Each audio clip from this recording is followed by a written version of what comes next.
Oh my God, and we're back. And we are. And Welcome we're back. back. Welcome back. Oh my God. Wow. How are you feeling today? It's been quite the 24 hours. It sure has. It sure has.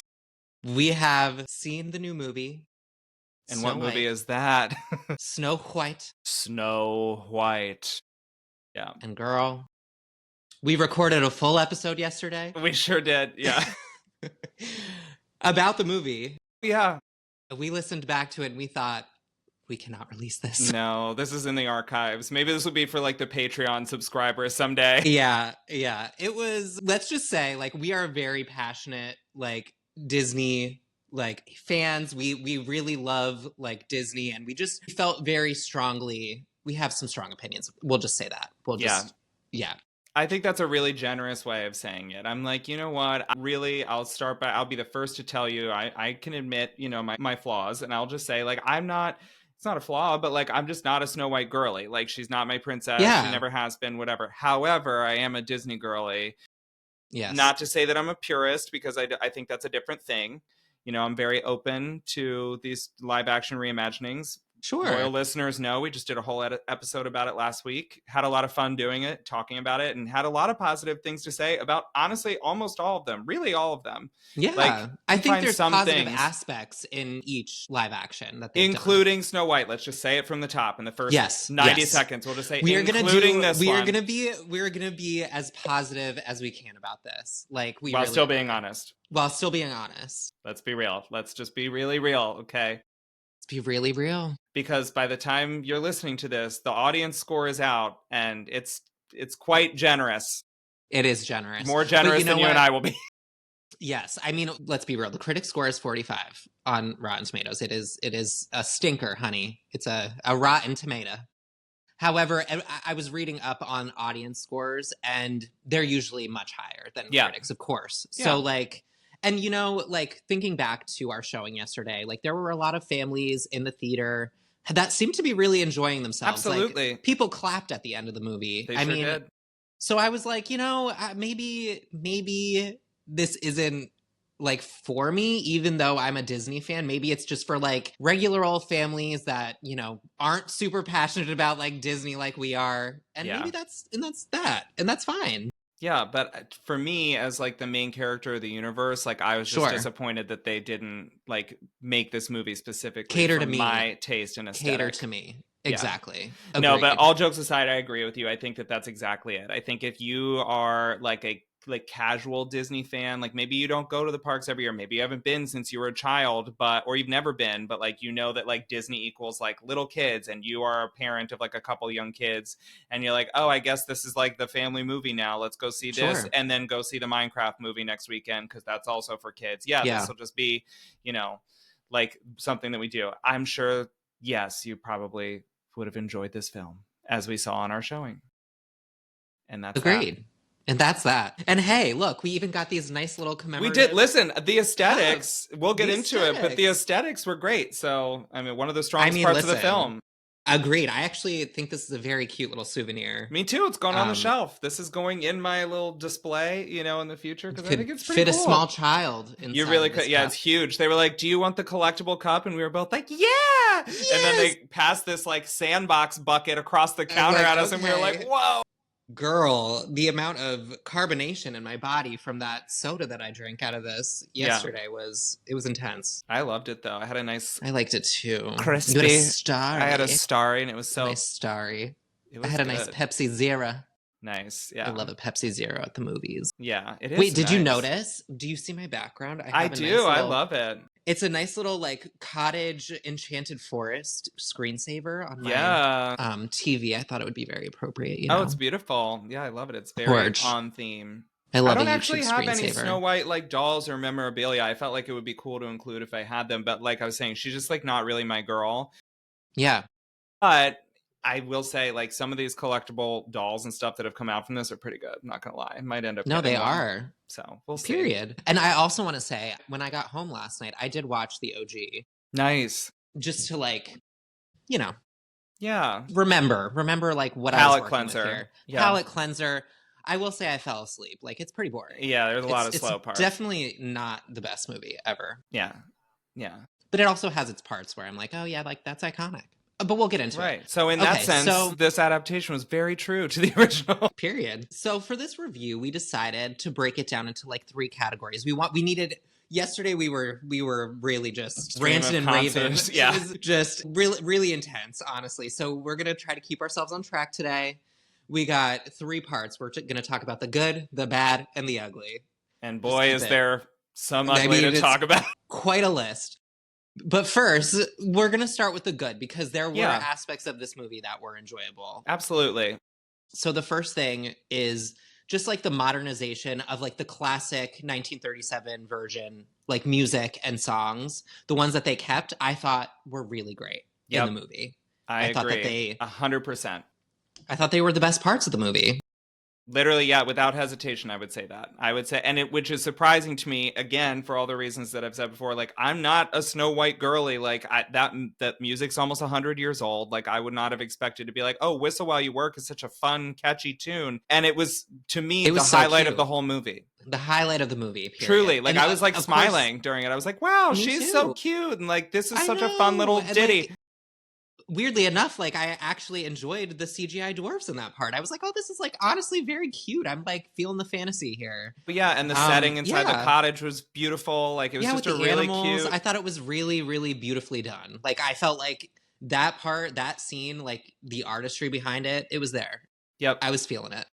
And there were, I would also say that was like one of the few places in the movie where they successfully blended some like contemporary turns of phrase and sensibilities. For example, one of them attempts to whistle and can't, and she's like, looks at him and like winking, goes like, you'll get it. And it's like, yeah, that was so cute. Okay, yeah, that's cute. Like, that's fun. You're giving us some little infusions of like contemporary kind of like how a teenage girl would talk. Like, I get it. Totally. You know? And I'm like, yeah, that was appropriate. And it felt like a nice meshing of like the old school and the modern day. If only the whole movie was like that.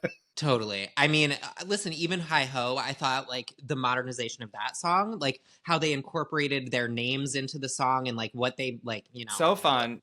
You know, who they are, what their name is. And like, you know, obviously if they're sleepy, they're falling asleep. Like it was cute, like the way they did that and incorporated that into the song. I agree. Yeah, it was funny. They like built it out a little bit. They gave each of them something to do and like gave them a little bit more characterization. Yeah. Again, that song, far from a bop, just period, let alone in the original. But like, yeah, I mean, in this, it was a highlight of this. And again, similarly, because the visuals, like it was very cool to see them in the diamond mine and like on the, you know, thing. And yeah, I'll agree with Grace Randolph. It did make me want to ride the roller coaster at Magic Kingdom. It made me want to ride the roller coaster. The only thing that was confusing about that part, of course, was the fact that I guess they create the diamonds that they mine, but it's very unclear because their hands glow and then they put them on the rocks and then the rocks glow and then they mine the diamonds out of them. So sure, it makes sense if you don't think about it. Yeah, exactly. Great. You just can't think about it too deep. Yeah. Were those the only 2 songs that they kept in the whole? Yes, and you know, obviously, like watching the OG last night, they took out like the Wishing Well song, which is iconic. Why don't you give us a little impression of that? What is that? How does it go? I'm wishing for. Yeah, like her vibrato is out of control. It's out of control. I'm like, oh my God, how did they think this sounded good? It's really bad. 37, yeah. Man. The other one that I forgot about, that's actually a great song, is yeah, with a smile and a song. With a smile and a song. Yeah. It actually is a great song. There's no reason it shouldn't have been able to stay. Frankly, all of them. Agree. But like that one especially, I'm like, why wasn't that in there? Like it should have been. Because that actually is a great song. It's like after she's running through the forest and getting scared shitless, you know, she like meets all the animals. Yeah, it's with all the animals and everything. Yeah, it's like cute. It's really cute. And they still do have that moment, like that beat in the movie. She does have that like, oh, it's but there's no singing, which it just feels, we cut space to put in princess problems instead. We'll get into it. Yeah, but I'm sorry, and I know that this is, again, we'll get into it, but like Someday My Prince Will Come, like that is the iconic Snow White I want song. It just is. Like, yeah, I would have loved to find a creative way to incorporate a prince, even if he was a modern prince, even whatever. We'll get into it. I don't think they needed to cut it, but anyway. Yeah. Anyway, So yeah, I guess thinking about it, they really only kept like 2 classic songs. Wow. Okay. Yeah. But they were excellent. They were great, beautiful They were gowns. good. Yeah. Best parts of the movie. I Okay. agree. The next point, we thought some of the costumes, I want to like put that in just like Yeah. There's an bold. asterisk next to Yeah, it. asterisks, like some of the costuming was great. Yep. Yeah. Yeah. I'll say, like, Sandy Powell, excellent, obviously Academy Award winning costume designer. You know her work from Cinderella. We talked about it a lot last week in the bracket. I think that is truly a masterpiece. Like that rendition of Cinderella's blue, silver, whatever you want to call it. It's blue in the Amazing. live action ball gown is gorgeous, absolutely stunning, as are all of the costumes in that film. She also did the costumes for Mary Poppins Returns for Disney. Also really great job with that. This one, I think she did a pretty solid job with the ones that really needed to count. So, for example, the iconic Snow White costume, that like tricolor, red, yellow, and blue primary color, the Snow White dress, and the iconic Evil Queen costume. I think both of them passed the squint test, like with some definite like modern updates and touches. And they definitely, they're 4 films, so they both have more like texture and depth and visual interest to them than like a cartoon, but they feel unique. I have a little notes here and there on all of them, but I do think that those kind of big 2, like Snow White and the Evil Queen's costumes, she nailed and they looked great.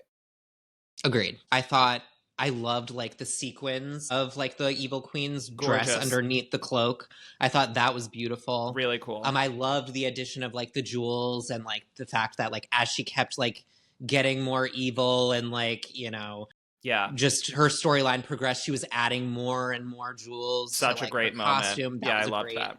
Great idea. Mhm. Great moment. Yeah, and I honestly I liked Snow White's dress with a few things that were kind of but like overall I thought it was really pretty. I think you mentioned this yesterday, but like when she had the blue like thing over the skirt, like there was like a 2-piece skirt and there was like a blue piece on top and then the yellow was underneath. When she had the blue over the yellow, that was really gorgeous. Like that was beautiful. Yeah, because you see this great shot of her like running up the hill through the woods to like pick apples, and she just, literally like takes your breath away. You're like, wow, that's just like an iconic, like that shot was like beautiful. Disney princess like shot. She looked excellent, and it's interesting because they traded that piece and the function of that piece for the cape in the animated, because in the animated when she runs through the forest, the cape gets like ripped off by like the trees, and that's what happens to this overskirt in the movie. It gets like snagged and ripped off, and then you never see it again. It's like the whole rest of the movie she just has the yellow skirt. That's a change that I honestly like. I actually liked the live action adaptation of that. Like, I don't think she needed the cape. Watching it last night, it was like a black cape, and it just like it wasn't like cute. Like, I'm glad they went with like that update. Yeah, it's a little bit more like time period appropriate too, in this like imaginary time period, but it definitely I think was cool. My critiques are very nitpicky for that costume in general. I just think the colors were a little off for me. They were very saturated, and we'll get into it a little bit, kind of how it fits into the environment. They were just a little too like my rods and cones on my eyes were like at certain points like rods and cones. Yeah, like the yellow is very yellow, like especially compared to the animated, which we were talking about it yesterday. Her skirt in the animated is almost like cream. It's pretty like, soft. It's like it's barely yellow. It's like a whisper. And this one, it's like citron. It's yellow. And then just some little like style lines on this. You'll notice if you look at it up close, like where the like bodice waist hits the skirt is just flat, and it's like straight line. She has a little belt, which is cute, but like it's flat, and then the skirt itself is like a good 6 inches off the floor. So then there's all these like horizontal lines like cutting her in half, and it just makes her look very like stout. Totally. And it just sucks because when you see from the back, which you see from the back a lot, she has that iconic Snow White collar, and there's some really gorgeous like style lines in it that have this like really great sweetheart shape to them. And I'm like, I wish you would have just brought the bodice to a point in the front. Totally. Just give us this like elegant little shape. It would have looked so much more like feminine and delicate and soft. And it's just like little stuff like that I'm like, you're a world-class costume designer. Like, how it's like we they were end up so here? Close. It's like they were so close with that. Yeah. And the Evil Queen stuff, like she delivered on that 100%. I feel like. Yeah, I agree. Especially when she does during the Queen's added musical number, and she has the big white like collar piece on too, like finally all the way goes there. I was like, oh, okay, this is amazing. Plus her makeup in that scene, which was like chef's kiss. She looked it was great. sickening. Like the glitter lipstick with like the long nails that are like stained glass, and then the super cut crease like beat eye makeup and like the false lashes. I was like, I'm there. She was giving. It She was was great. giving. Yeah, and that's about the Yeah, I only loved thing it. she gave. And Face. then, I mean, do we talk about the wig? The wig was just, Yeah, I think the wigs are a solid part of the asterisk on this. Is like, yeah, yeah, the wig was. So I will say, for the storyline purpose, I appreciate the storytelling of like, why does she have this like blunt bob in like yeah. 1500 when everybody else has long hair? And it was a storyline piece of like, oh, it was punishment from the evil queen. So I'm like, that I appreciated as a storytelling I agree. I thought that was device. good backstory. If only there was somebody who worked in continuity on this film. I don't know where they Girl, were taking a nap for the 9 months that they filmed this movie or whatever. Because I was like, her hair is shoulder length, it's chin length, it's brown, it's it's wet, black, it's dry, it's tight, it's like big, it's curly, it's sometimes wavy. it's got like the curl underneath. Sometimes the curl's like out. I'm like, I have no idea what was going. Yeah, and before anyone comes for us and it's like, she goes through a journey, she falls underwater, she's da-da-da. I agree, I understand. I watched the film, actually. But what I don't understand is, like, in the same scene, we're cutting back and forth between, okay, it was at her bob, like, on her chin, and now it's down to her shoulders, and it was brown 2 seconds ago, and now it's black. Yeah. It's giving, like, Dorothy's hair in The Wizard of Oz, where it's like, oh, didn't she just have pigtails? Why is it just down all of a sudden? It was all over the place. I was like, this is taking me out. I don't understand what we're doing here. So Agreed. that was a low point for me. That's an asterisk, but yeah. I mean, again, you know, the costumes, those two specifically. Squint test, overall, yes, that is. I mean, you look at this, like that is the evil queen. Iconic. That is Snow White. Sure. Yes. Sure. Cute. Yeah. Okay, so for I guess the last thing that we thought was good about the movie, I did feel like they had some good messaging throughout. I mean, again, another asterisk, but like overall, like the plot line of it being like, what's better, like being, you explained this actually. I feel like you like explained it so well. Yeah.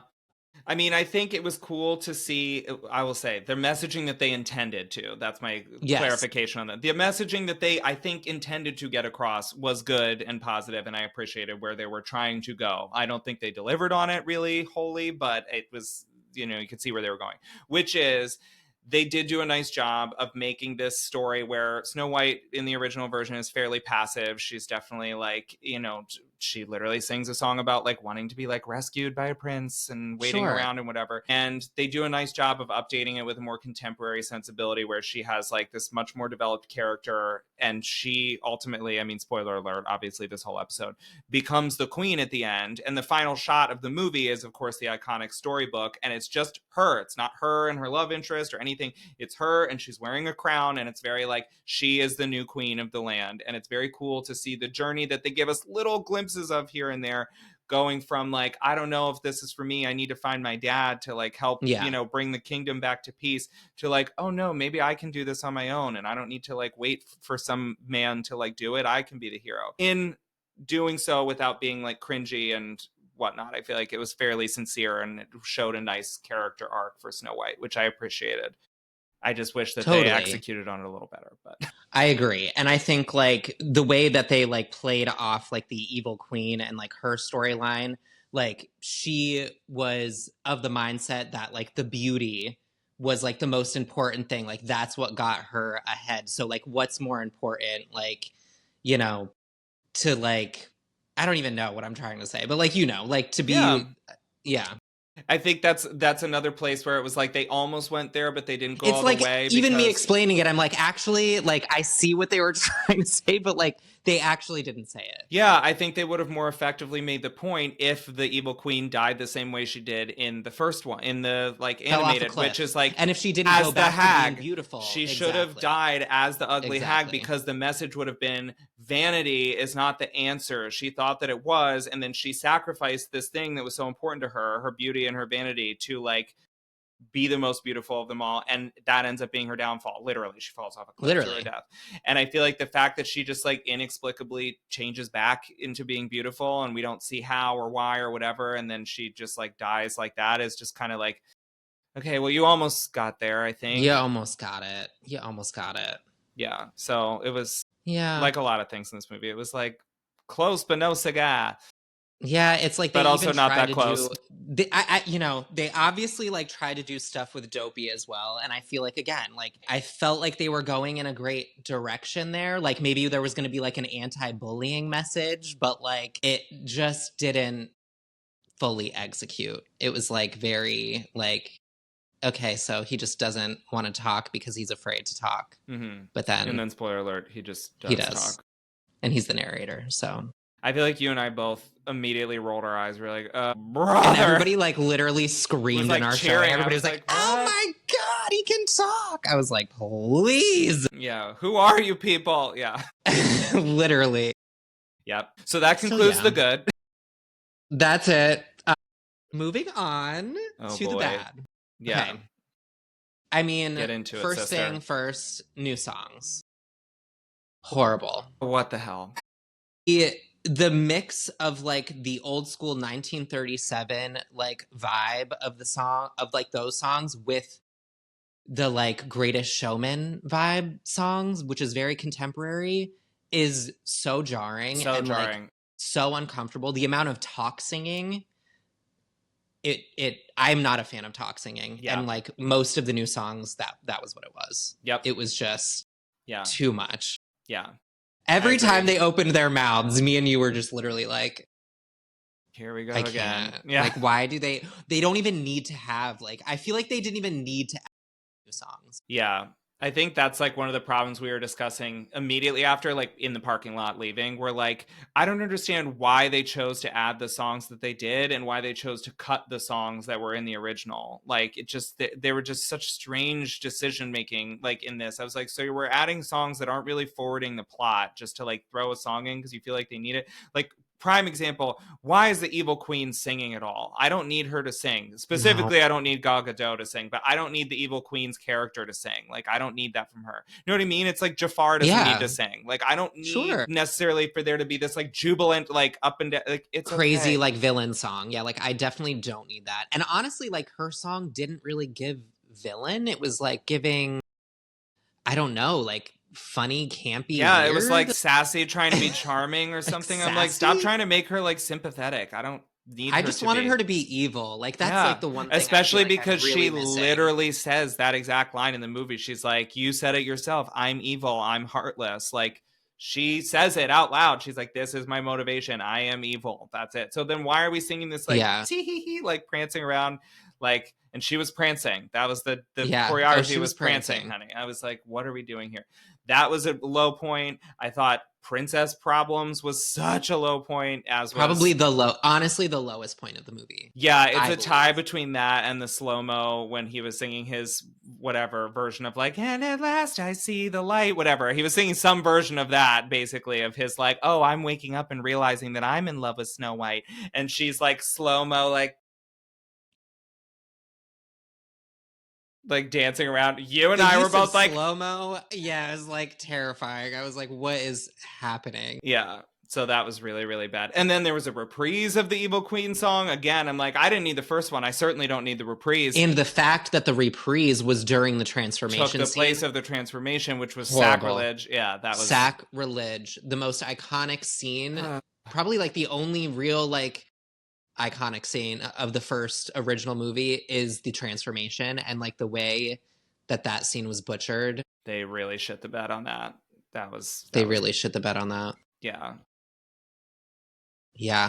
It just it didn't hit. It did not hit at all for countless reasons. Yeah, so I would say the music in general. I will say a little disclaimer. I think Pascal and Paul are great. Greatest Showman is fun, but what makes Greatest Showman fun is that it's like there's a established universe and there's rules in that universe and they follow the rules that they set for themselves. This one, as is a problem that we'll get into later, they're just so all over the place with everything. I'm like, why are we shoehorning these like very, very contemporary sounding songs in with these almost 100-year-old songs from the classic? I just felt like if they were going to add new music, they should have gone with like Alan Menken and given us like classic Disney so that it kind of fit in there seamlessly. This was just so choppy and jarring. So much of it was so unnecessary, both from a plot and character development standpoint, but also just eating up time in the movie for what purpose? Like it just did not hit for me at all. I was like, this music is taking me out every single time.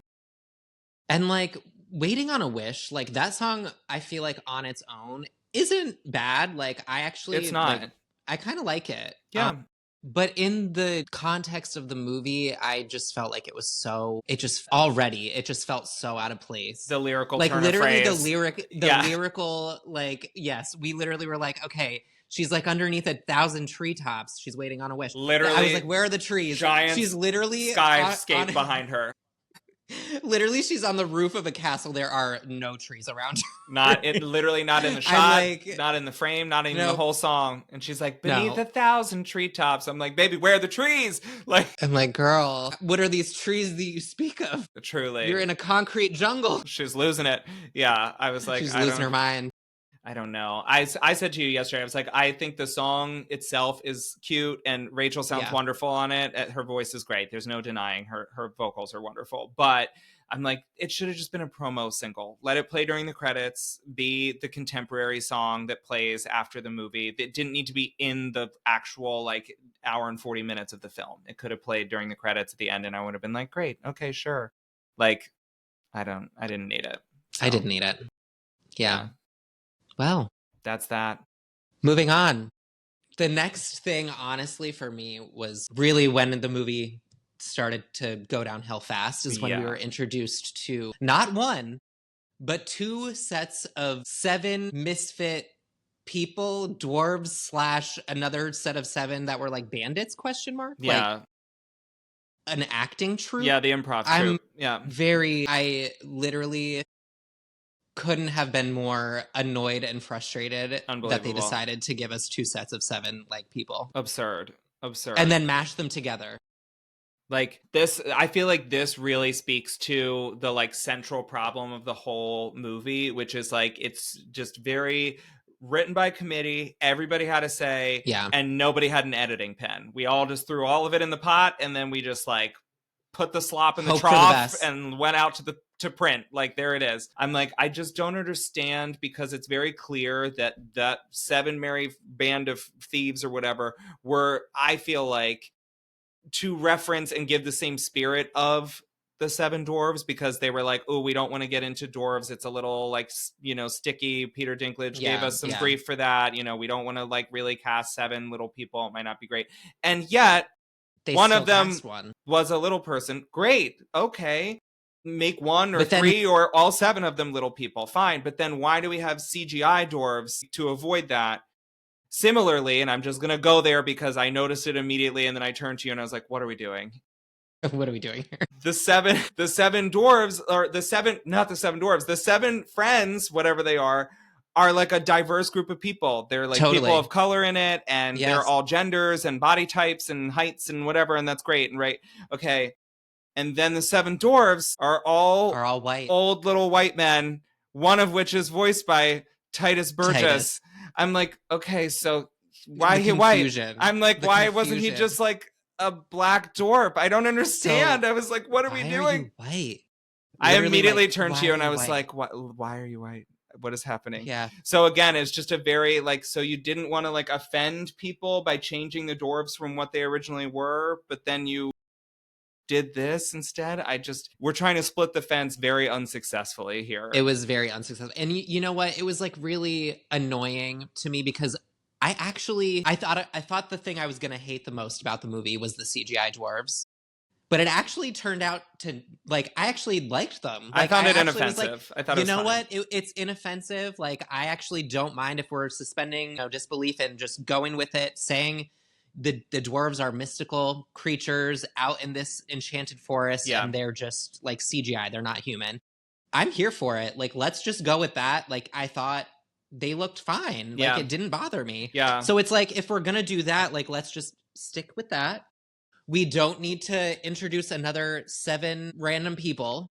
Like, let's just half of them don't have names. Half of them don't even speak. Like, literally, why are you? Do any of them have names on screen? I couldn't say a single one of them. The one with the slingshot. He kept being like, "I'm such and such of so and so, and this is my magic slingshot or whatever." I was like, okay, okay, really, like, sure. all right. Okay. I think what helped with the dwarves to like get over the like suspension of disbelief is that you're introduced to them already in CGI because they're like in the mine train, and so everything is like CGI. And Yeah, so everything's it felt like, CGI. oh, okay, sure, yeah, Their I'm there, cottage I'm is in it. CGI. Exactly. Like, so it's the like forest that they're in is CGI. It's like, great, sure. right. And so then when you Let's go do with integrate them with like Rachel Zegler later and like real people, it was like, okay, fine. You know what? We've already gotten used to them. The shock of like what they Yeah. look like is kind of, we're over it now. So it's like, it's okay. So actually, I agree. Like, I wouldn't say that I like loved them, but they No, did not take me out of it. I was like, okay, sure. Right. Yeah. I agree. Well, And then but I will say, like, the scene when they're all together, like all 14, girl, that pissed me off. That pissed me off so much. Yeah. Like when they're at like the scene from the OG 1937 where they're like doing like their little dance party and it's actually very cute, whatever. Yeah. In this version, all 14 of them are together having a dance party. And I'm just like, yeah, my eyes. It's just too much. Literally, like, could I rip them out of my skull right now? Because I don't know what I'm looking at. And also to the point before about like being for children and then whatever, I'm like, that's a lot to pay attention to. I'm like, this is so convoluted. I was like, so there's 14 people they have to keep track of now? Who the hell are these people? Like, what? Who the hell are these people is right. Like what? It's just not for me. I don't know. It's just not for me. Yeah.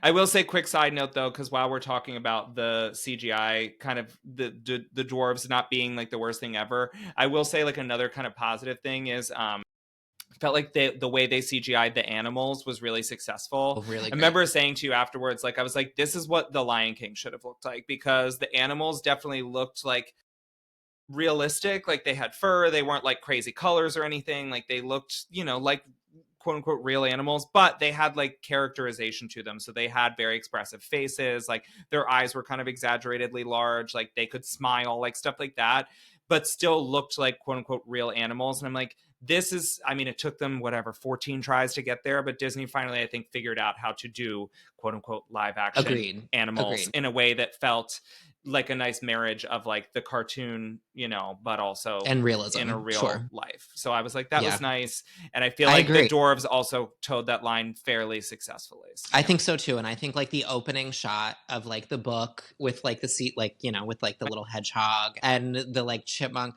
I was like, that actually was so well done. So cute. Yeah. I loved that. Like the opening shot.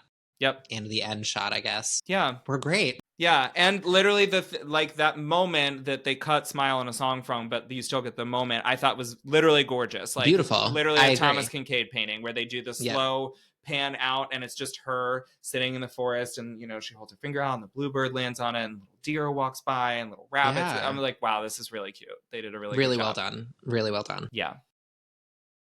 Everything However, else. The last thing I have for the bad before we get into the ugly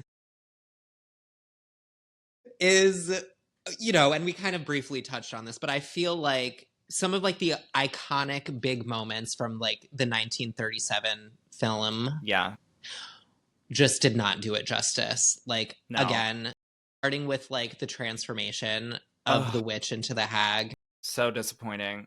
I mean, that for me, like, I remember watching that as a child and like being terrified, and like that moment for me, it truly like affected me as a kid. Like I was scarring, like, it's scarring, but it's so good. Yeah, it's incredible. Yeah, like you said, when she like, you see the white hair like start to come out after she takes her gulp, and like the like room spinning, there's like thunder and lightning. You see like her skeleton through her hands, like as she's like turning and like shrieking. And, like, there's like screaming happening in the background. Yeah, like she's like holding on to her neck because she's choking. Like it is so intense. And then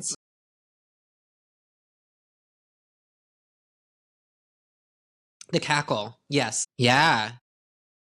Yes, like, and like just like also the just like what she's saying, the spell, like the words of the spell are like so iconic as well. She's like mummy dust to like make me old. She's like, you know, she's like a hag's cackle to disguise my voice. Like she's like going through like all of these different things.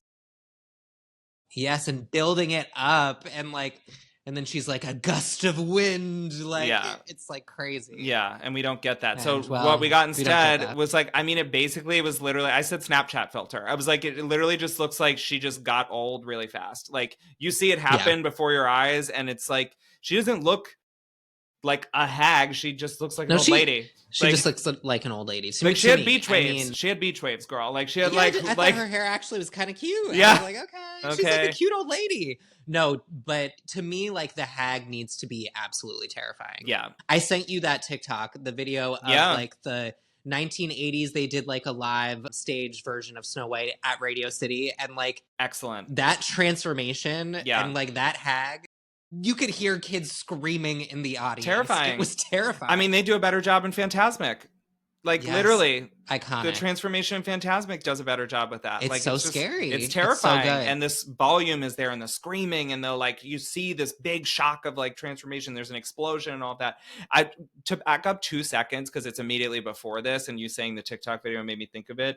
Another kind of just moment broadly that they didn't really nail was like that, like you were saying, the spell, the speeches. Like, I want the magic mirror to give me that monologue in the spooky voice, and we don't really get that. I'm like, I wanted him to have those moments, because another one of the iconic moments they did not nail is the heart of a pig you hold in your hand. And I'm like, I wanted that. Like that whole thing where he builds it up. He's like, across the 7 jeweled hills of the, like, I want that spooky, like build this tension. She's agreed.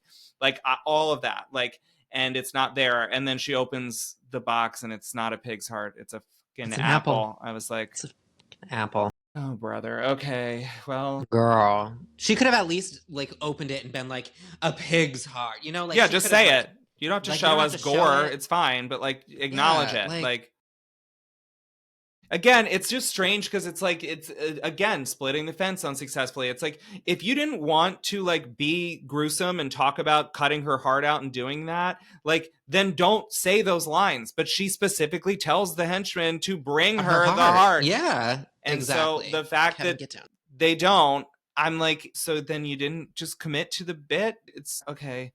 Like she should have, you know what I mean? If they were going to shy away from being gruesome, then instead of saying, bring me her heart in this box, then she should have just been like, take her to the woods and finish her off. You know what I mean? Like, don't actually say it. Like, you know what I mean? The fact that like you get right to the edge and then they don't actually go there. I'm like, okay, like, all right, I guess. So that was kind of a bummer. I would say another big like visual that they just we said it in the moment that they didn't nail was the glass coffin. They just it is morbid, like slab of rock. Like I'm not debating the like merit of like the story. Like it is creepy that he like kisses a dead body and all that, whatever.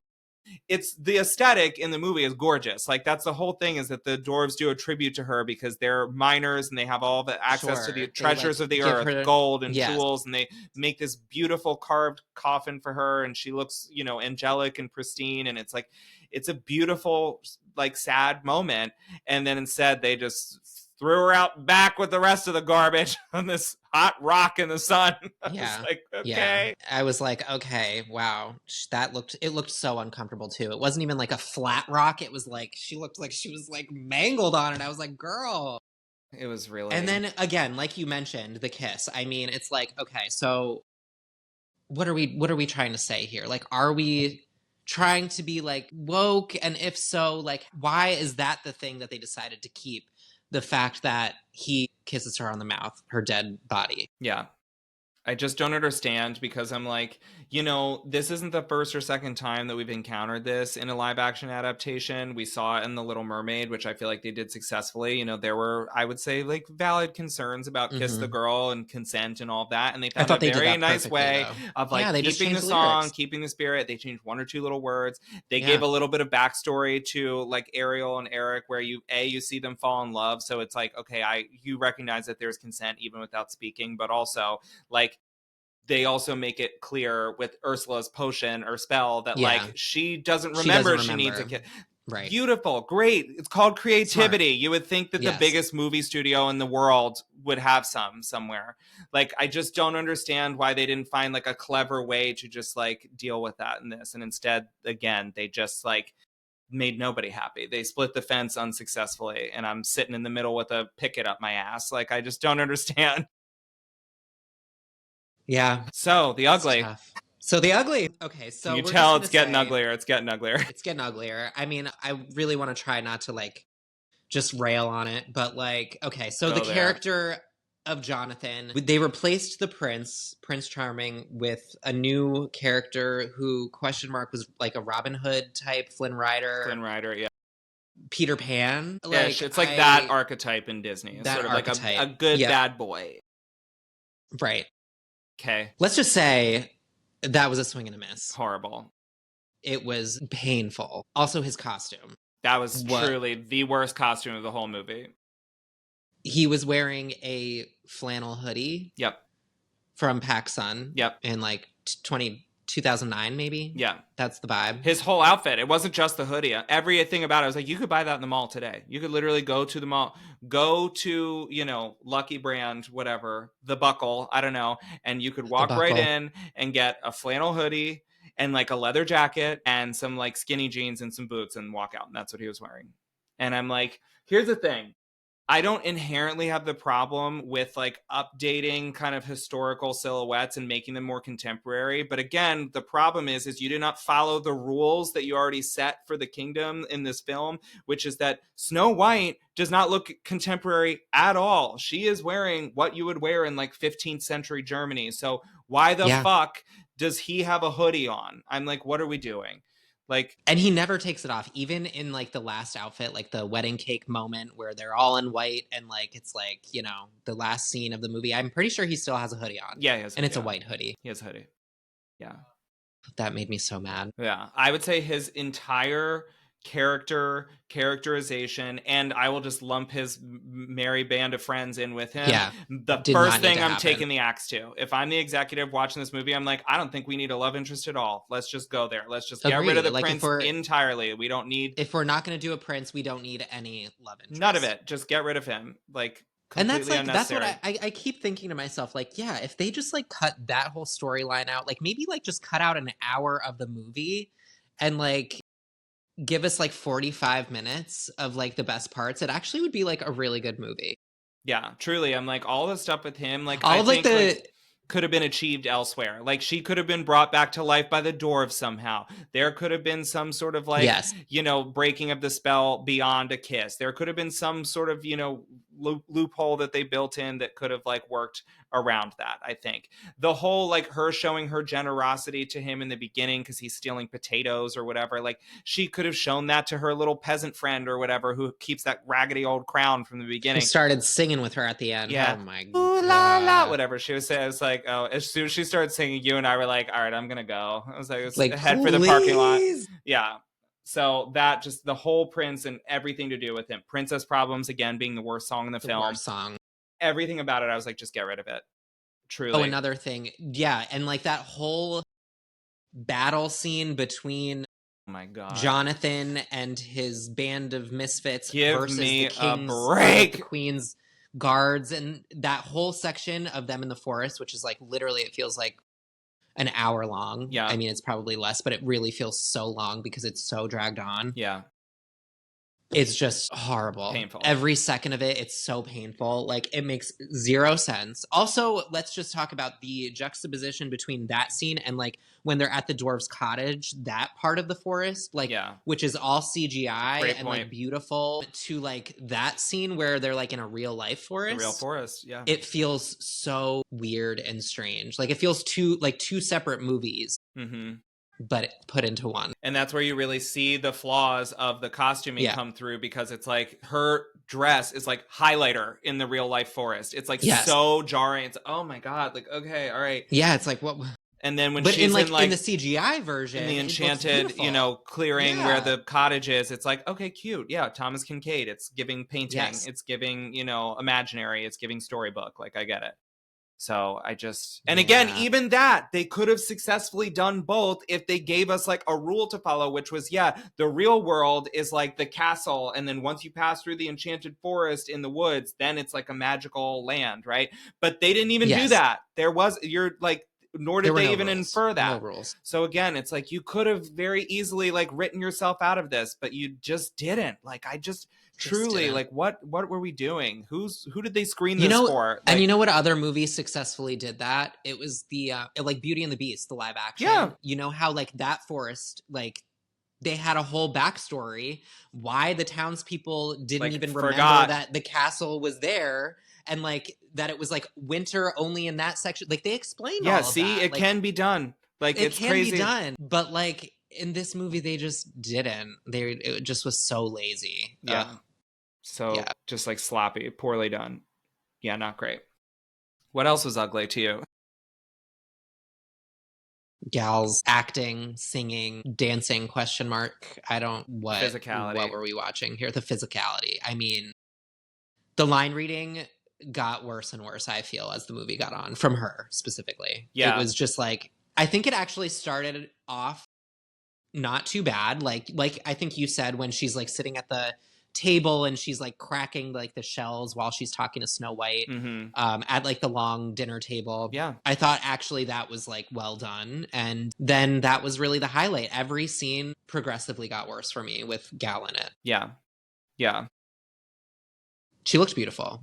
Gorgeous. Like The truly girl. beautiful. Face was like, beat for the gods. She looked excellent. The costumes were great. She has a gorgeous body. Everything, it's like a hanger. Everything looks beautiful Yeah, on it. Everything fits her wonderfully. Like she looks very much looks the part. totally. But that's about it. There are a couple things that I would say were like, I don't want to give credit to her for. It's more like the writing, and I frankly I don't even really want to give credit to the writing. I'm remiss, but like there were a couple things I thought were cool. Like I thought like the like don't you mean were, or like knew, that part was good, where he was like, Mm, I know Snow White, and she said, I think you mean knew. I you was like, knew. Yeah, that ooh, was actually good. that That was a was good that was good line. definitely a C word. That was giving cunt. I was like, okay. It And then was. Yeah. also I thought, and again, this really isn't about her necessarily or her delivery, but I do think that the moment of the hag like giving the apple to Snow and her accepting the apple was clever, and I wish there was more of that cleverness infused throughout the story, because they Agreed. gave some nice backstory around like why she would take an apple from a strange Yeah, scary she old was like, lady. she was like, she had the necklace that she said that Jonathan gave her, which of course was given to Jonathan by Snow White. So it made sense. Like, she was like, oh, I recognize the necklace. Like, okay, like, I'm worried about Jonathan. She was Mm-hmm. like, I also knew your father. Like, I liked that Yes, whole and this is an aspect. act of generosity that I'm paying forward Exactly. in honor of your dear father. Please let me do this, to help you, whatever. And she takes the apple. And again, one image that they did actually nail is when she does Was the apple collapse, and then you falling out see of her hand. her hand unfurl and the apple with a bite out of it goes rolling in. It's like, Yeah, oh, okay. it was a great shot. Which is the only good moment for that apple, because before that, I would have loved to see the green The slime green goo. turn The into a skull, and instead it was like a shrunken head, like creepy, like voodoo doll thing. I was like, no, this is Yeah, not. like probably the most iconic image of 1937 version is like the apple coming out of the slime. I And mean, like Disney as a corporation, are they not? Think of the merchandising opportunities, like also, I mean, T-shirt, they handbag, candy, like jewelry. Like there's so many things that image could have been on and incorporated into, and instead they were like, nah, let's go like here's a shrunken shrunken head. head. I was like, all right, well, And Disney like still uses that image yeah, to this day. yeah, Like from that original movie. Like yeah, it's iconic, yep, and I cannot believe that they just did not give it to us the nope, way it should have been. nope, Nope. wasn't there. Nope. And then finally, this is the last thing. Holy shit. Okay. But I think we've already like kind of touched on aspects of this, but just overall, the clunkiness of the whole script, the writing, like it just was so like all over the place. You could tell that for me specifically, it felt like they took the movie Wish, the 1937 version of Snow White, and just said, let's put them in a blender and hope for the best. That's literally how the script felt to me. Yeah. Yeah, I would say looking at it with fresh eyes this morning, like sleeping on it last night. Because listen, if you think we were being harsh today in this episode, you should have heard what we were saying yesterday.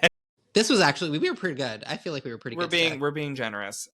Being generous. I'll say, so what I think it is, if there's one single thing that I feel like Umbrella like encapsulates the whole every issue that I have with this film, it's that like I really just wish that they like did not market it as Snow White. It's just not. It's Yeah, just not Snow White. because I'm it's not like, Snow White. literally, they could have just changed her character's name to like whatever, like Princess Josephine, and I'd be like, okay, sure. And then I'd be like, all right, great, fine. This is an Yeah, original movie. It's like Enchanted. It's like got it's like contemporary a music. tribute. Yep, It's a exactly. There's tribute little to all Easter the Disney eggs to classics, other like Disney. Easter eggs. Sure. Great. Okay, fine. I would have Honestly, liked it a lot more. if they did that, like for the Disney 100, I would have been so here for it, and just, it not be marketed as Snow White, and obviously like change the visuals. But like, I actually kind of think I would have enjoyed it a little bit. Yeah. Like, question mark? I don't know. Yeah. But to Ugh. change like a solid, I'm literally not even 50%. It's like 60 to 70% of the story. They removed almost all of the original songs.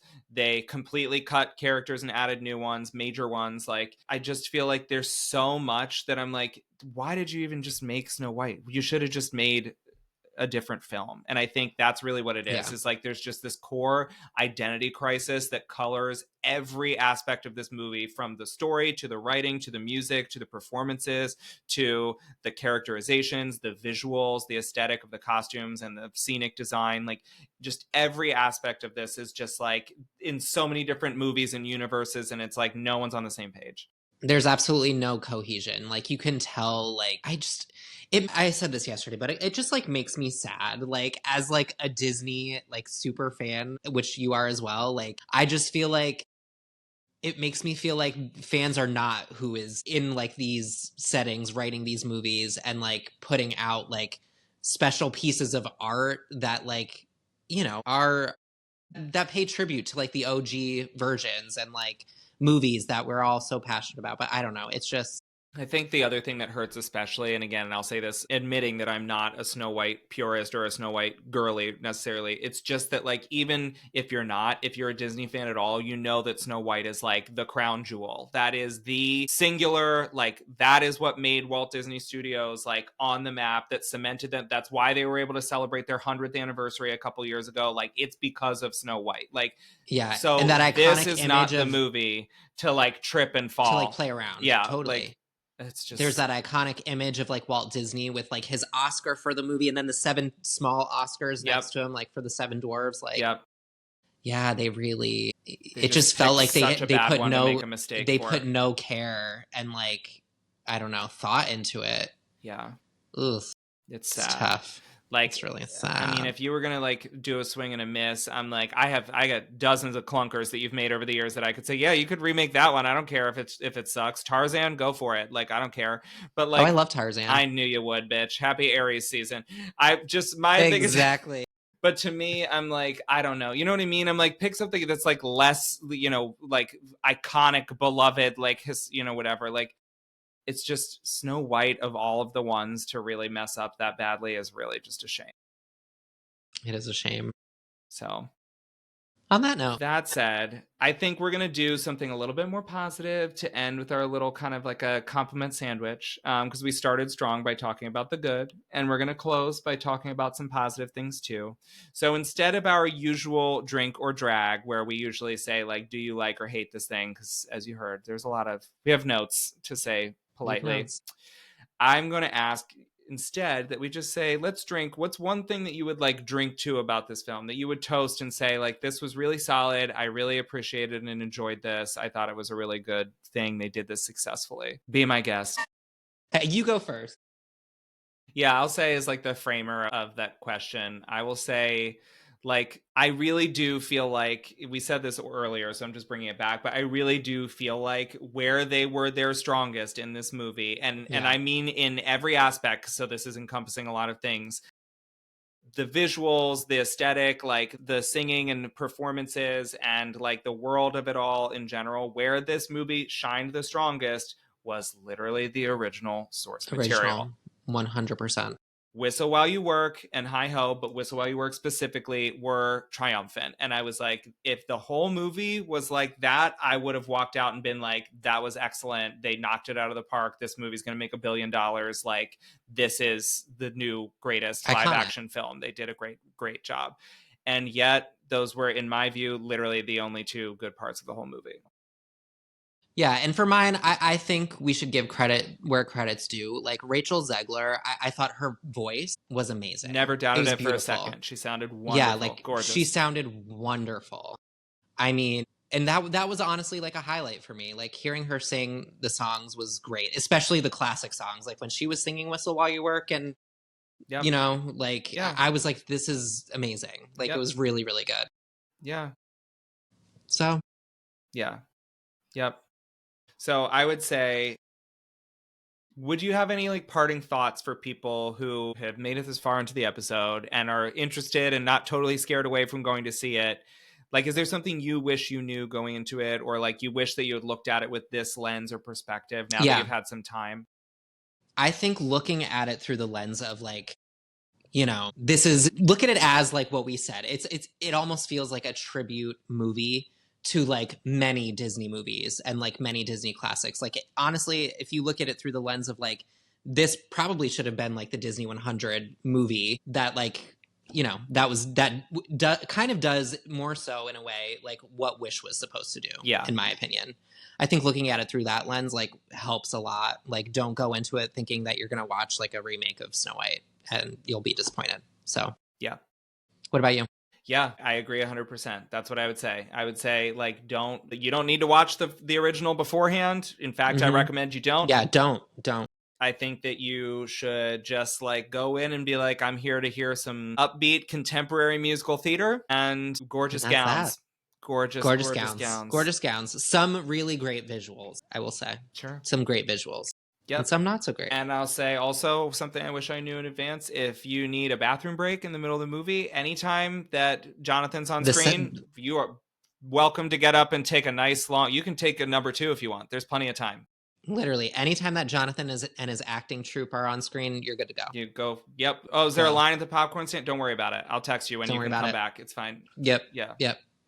So I wish I knew that, but same. Well, that's our show.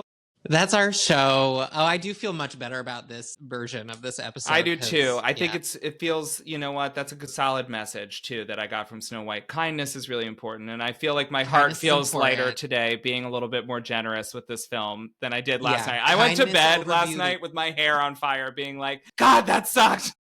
Yeah, me too. So I feel a little better today being like, you know what? It's just different. It's just different. You know what I mean? There's a lid for all pots, honey.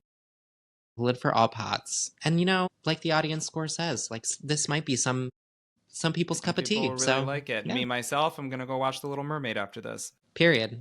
Yeah. Absolutely. Yep. Great. Well, until next time, this was Ears to It. Thank you so much for tuning in. Thank you for listening for our lucky 13th episode, baby. We did it. Lucky 13. Yep, we made it, honey. I'm Erik. I'm Nick. And this was Ears to It. See you real soon. Bye-bye. Bye-bye.